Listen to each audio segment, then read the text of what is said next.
Hey, what's up? This is Ricardo at Parts People, and in this video, we'll outline the steps for completing a part replacement on your Dell PC.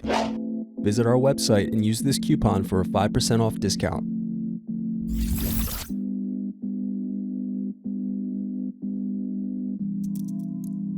First, unscrew and remove bottom cover access door.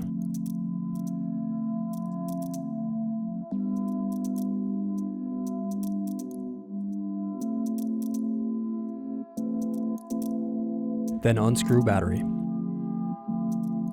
Now remove and unplug battery.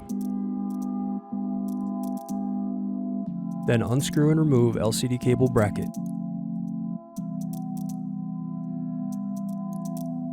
Now remove heatsink screw. Then loosen screws to remove the heatsink.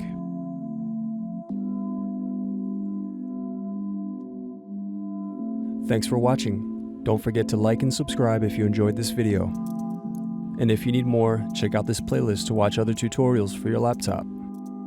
You can also click here to find parts for your laptop at partspeople.com.